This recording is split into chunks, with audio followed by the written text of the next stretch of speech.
Decay தகாத வார்த்தைகள் கழகம். இந்த அரசியல் கட்சியுடைய தொண்டர்கள் அவசியம் படிக்க வேண்டிய ஒரு திருக்குறள். ஒரு நாளைக்கு எத்தனை கெட்ட வார்த்தைடா பேசுவீங்க? இவங்களை பத்தியோ இவங்க கட்சி பத்தியோ இல்ல இவங்க தலைவனை பத்தியோ யாராவது சின்னதா ஒரு விமர்சனம் பண்ணிட்டா போதும் சோசியல் மீடியால ஆக சிறந்த கெட்ட வார்த்தைகள் அனல் தெரிக்கும் உங்க கமெண்ட் செக்ஷன்ல.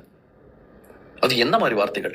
ஒரு ஆம்பளை இன்னொரு ஆம்பளை கிட்ட கூட பேச கூச்சப்படுற வார்த்தைகளை தான் ஆம்பளை பொம்பளை வித்தியாசமே இல்லாம யாரை வேணும்னாலும் திட்டுறதுக்கு இவங்க பயன்படுத்துறாங்க. அதுவும் இன்னார் அன்னார்னு கிடையாது. யூடியூபர்ஸ்ல இருந்து சோசியல் மீடியா இன்ஃபுளுசர்ஸ்ல இருந்து ஜேர்னலிஸ்ட்ல இருந்து ப்ராமினன்ட் நியூஸ் ஆங்கர்ஸ்ல இருந்து இன்னைக்கு சிட்டிங் சீஃப் மினிஸ்டர் வரைக்கும் இவங்க தகாத வார்த்தைகள் பயன்படுத்தி திட்டாத ஆளே கிடையாது. இவங்க கிட்ட கெட்ட வார்த்தையில திட்டு வாங்கணும்னா நீங்க செய்ய வேண்டியவை இவங்களை பத்தியோ இவங்க தலைவனை பத்தியோ லேசா ஒரு சின்ன விமர்சனம் சோசியல் மீடியால வைங்க. நீங்க எவ்வளவு டீசென்டா எவ்வளவு நாகரிகமா விமர்சனம் பண்ணினாலும் அன்ஸ்பீக்கபிள் ஃபில்தி டர்ட்டி வேர்ட்ஸ் உங்களுடைய கமெண்ட் செக்ஷன்ல வந்து குமியும். யாரோ ஒருத்தர் ரெண்டு பேரோட கமெண்ட் செக்ஷன்ல தான் இப்படி வருது அப்படின்னா யாரோ ஒன்னு ரெண்டு பேட் எலிமெண்ட்ஸ் அந்த கட்சியில இருக்காங்கன்னு சொல்லி விட்டுறலாம். ஆனா இவங்களை விமர்சனம் பண்ற ஒவ்வொருத்தருக்கும் இதுதான் நிலைமை. சின்னவங்க பெரியவங்க ஆம்பளை பொம்பளை வித்தியாசமே கிடையாது. இவங்களை விமர்சனம் பண்ற ஒவ்வொருத்தருக்கும் இதுதான் நிலைமை அப்படின்னா இவங்க ரொம்ப பிளான்டா ஆர்கனைஸ்டா ஒரு மாஃபியா மாதிரி ஒரு குரூப்பா செயல்பட்டுக்கிட்டு இருக்காங்கன்னு அர்த்தம். அதுவும் இவங்க மேலிடத்துடைய ஆசீர்வாதத்தோட செயல்பட்டுக்கிட்டு இருக்காங்கன்னு அர்த்தம். இவங்க எல்லாம் தங்களை தாங்களே வர்ச்சுவல் வாரியர்ஸ் சொல்லிக்கிட்டாலும் சோசியல் மீடியால இவங்களுக்கு வச்சிருக்கிற பேரு வல்கர் வாரியர்ஸ். அத்தான கெட்ட வார்த்தை.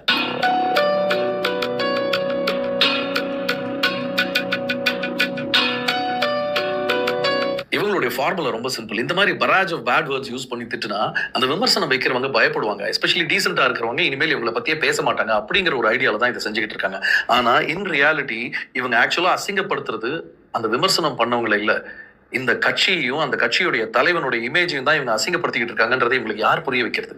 இந்த மாதிரிலாம் பேசுறது இவங்களுக்கு எங்க இருந்து தைரியம் வந்துச்சு? நாம தான் கொடுத்தோம்.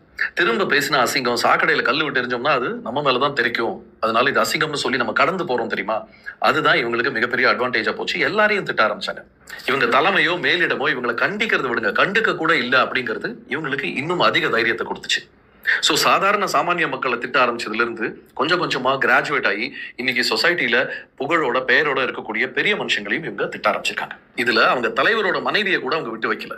ஒரு கல்யாணத்துக்கு ஒரு நடிகையோட போனது எப்படி அவருடைய பர்சனல் விஷயமோ அதே மாதிரி அவருடைய மனைவி அவருக்கு டிவோர்ஸ் நோட்டீஸ் அனுப்புனதும் அவருடைய பர்சனல் விஷயம்.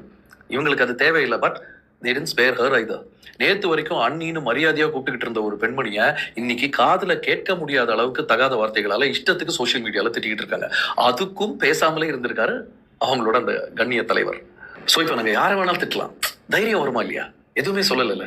சோ இப்ப கமெண்ட் செக்ஷனை தாண்டி நேரடியா கேமரா முன்னாடியே வந்து கண்டதையும் பேசிக்கிட்டு இருக்காங்க. அல்டிமேட்